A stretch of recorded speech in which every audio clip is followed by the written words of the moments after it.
2022년 10월 중국 국경절에 개봉하려고 했던 중국판 탑건 창콩지왕이 지난 노동절 연휴에 개봉했습니다. 특수효과가 만족스럽지 않아 개봉 연기되었었다고 했는데 아무튼 13회 베이징 영화제 K막 작품으로 선정됐었습니다. 영화 예고편이 탑건2를 너무 모방했다는 비판에 시달리기도 했었지만 중국 내 흥행은 대박이 터지면서 박스오피스 1위를 차지했습니다.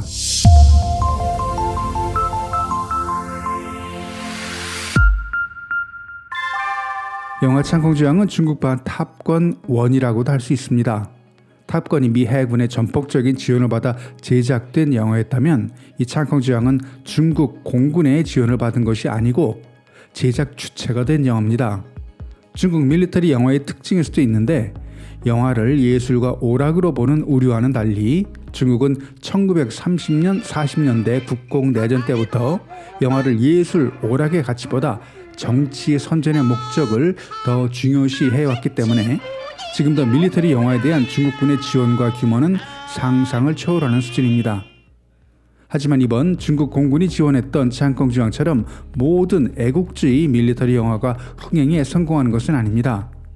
중국 공군이 2017년 지원했던 영화 공천협, 2021년 중국 로켓군 지원으로 제작된 오수추위, 그리고 2020년 중국 공산당 창당 100주년을 기념해 제작한 왕패부대 등은 군과 중국 정부의 전폭적인 지원이 있었지만 흥행에는 실패했습니다. 그리고 창콩지왕도 중국 공군의 지원을 받아 제작된 영화지만 판빙빙이 헬리콥터를 몰던 공천협보다는 완성도가 높았습니다. 680억을 투자해 제작된 창콩지왕은 2023년 4월 28일 개봉 한 달 만에 1,520억 원의 흥행 수입을 올린 올해의 중국 박스오피스 1위의 영화입니다.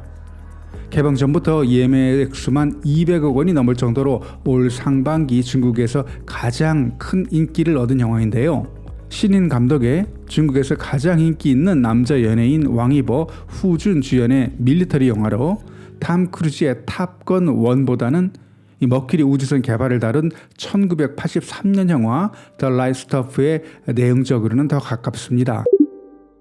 영화는 국적 불명의 스텔스 전투기가 중국의 석유 시추선과 어선에 접근하는 장면에서 시작됩니다. 이 소품만 봐도 장소는 남중국해로 보이고요. 귀하는 중국의 방공 식별구역에 진입했다라는 멘트가 국적 불명 전투기에 들리고 국적불명의 F-35 전투기 수송사는 상당히 거만한 미국식 영어로 내가 원하면 언제든지 올 수 있다라고 대답합니다. F-35의 석유 시추선과 어민들은 피해를 보고 또 F-35와 도그파이팅에 들어간 J-10C는 F-35를 격추시킬 수 있는 유리한 위치에서 갑자기 엔진이 꺼지면서 국적불명의 F-35가 도망가는 것으로 영화는 시작됩니다. 자국 영토를 침략한 미확인 전투기를 격추시키지 못한 레이라는 중국 공군 소령은 스텔스 전투기 개발을 위해 7명만 선발하는 시험 비행사 테스트에 우여곡절을 거쳐 합격합니다. 그리고 엔진 개발 성공, 착륙, 낙하산 개발 성공, 영화 마지막에는 영화 처음에 등장했던 바로 그 미확인 F-35 전투기를 만나 격추할 수도 있었지만 전투드론 2대만 격추하고 F-35는 그대로 보내줍니다. 영화에 특별한 반전은 없었고 중국식 신파의 애국주의가 더해진 영화로 다음 장면은 어떻게 전개될지 충분히 예측할 수 있는 영화입니다. 특수 효과도 액션의 강도도 스토리의 전개도 같은 애국주의 영화로 작년에 개봉 흥행에 성공했던 장진호에 비해 떨어졌습니다.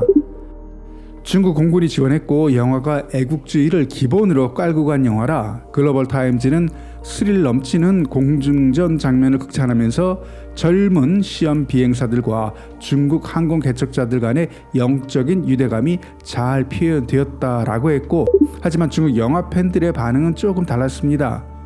영화 평점은 두반 기준으로 6.6, 중국 관중의 창콩지왕의 평가는 무난한 수준의 영화였다는 평입니다.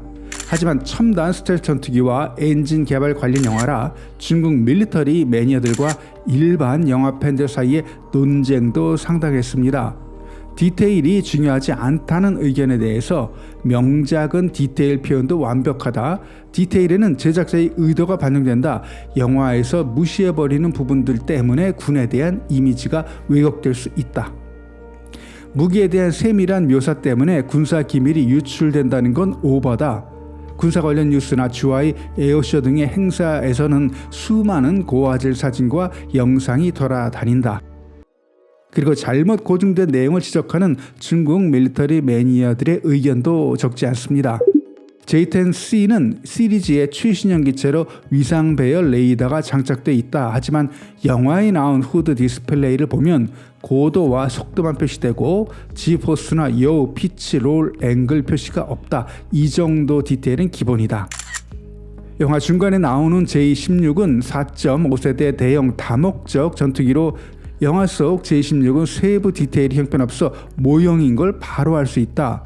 수백억 원을 투자한 영화라고 하는데 말레이시아 영화 저스트 라이브, 카자흐스탄의 영화 에이스 컴뱃에 나오는 수호의 30MKK보다 디테일한 표현이 떨어진다는 게 말이 되는지. 스텔스 전투기가 C스크림할 이유가 없다. 안전고도가 60에서 80m인데 영화에서는 10m 정도밖에 안 돼 보인다. 그리고 해수면에 잔물결이 안 보인다. 특수효과 고증 좀 확실히 해라. J-20은 5세대의 전투기로 칵핏의 계기판들은 영화보다 단순하다.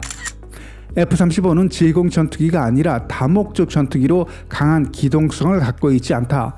영화처럼 기동은 할 수 있어도 저렇게 비행했다간 조종사가 못 견딘다. 영화 초반에 F-35가 민간인들을 공격하는 장면이 있는데 적을 악마화한 후에 마지막 장면에서 카타르시스를 느끼게 하는 연출은 이해하지만 어느 나라 공군 조종사도 저렇게 하지는 않는다. 항공기 극한 온도 테스트에서 조종사가 탑승하는 경우는 없다. F-35 테스트 사진이다. 영화의 주인공은 소령이다. 소령이 되려면 최소한 10년 정도 기간이 필요한데 주인공은 군 명령에 대한 복종 개념이 없다. 집단을 중시하는 조직의 명령을 무시하고 군법 기율 위반이 심각한 인물이 에이스 조종사로 소령까지 진급했다. 중국 군대에서 동지라는 말을 안 쓰고 형제라는 말을 쓴다. 폭력배들 사이에서나 통하는 형제들이라는 말을 군에서 쓴다. 고증 좀 제대로 해라. J-10 파일럿은 TK-10 헬멧, J-20은 TK-12 헬멧.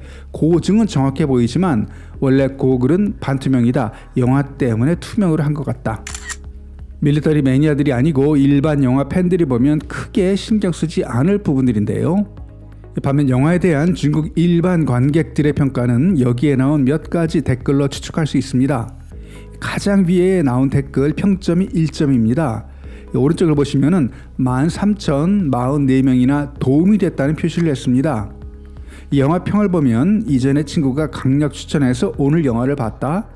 먼저 특수효과는 전체적으로 만족스럽지 못하고 여러 장면이 부자연스럽다. 남자 주인공의 연기도 남자 조연과의 갈등도 너무 뻔하다. 탑건은 둘째치고 판빙기의 공천엽보다도 못하다. 여기 감상평을 보면 모두 호평일색인데 나만 다른 영화를 본 건가? 다른 댓글들의 평점은 평균 이상입니다. 리얼리티는 떨어지지만 개인 성장 영화이면서 중국 항공산업의 성장 영화다. 속도감 있는 전기의 연기도 훌륭, 시험 비행사들의 경의를 표한다. 애국주의 영화에 거부감 있는 영화팬이지만 이번 영화는 생각보다 좋았다. 너무 선정적이지도 억지도 무리한 농담도 없었고 주인공을 영웅화하지도 않고 애국 영화는 이렇게 만들어야 흥행이 된다. 영화 중간에 나온 대사들 중국은 지난 100년간 존엄도 자신감도 없었다. 하지만 지금은 아니다. 외국은 서로 협력하면서 항공 엔진을 개발하지만 중국은 혼자의 힘으로 해결해야 한다. 이런 멘트들이 결국은 이 영화의 주제이면서 중국인들의 애국주의 감정선을 자극 흥행을 이끌지 않았나 생각합니다. 해외 개봉 일정에는 우리나라도 들어있었던데 최근 나온 자료를 보니까 7월 한국 개봉은 없네요.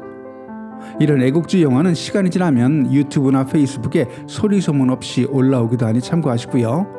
오늘 영상은 여기까지. 영상이 즐거웠다면 구독, 좋아요 부탁드립니다. 댓글은 영상을 만드는 데 큰 도움이 됩니다. 감사합니다.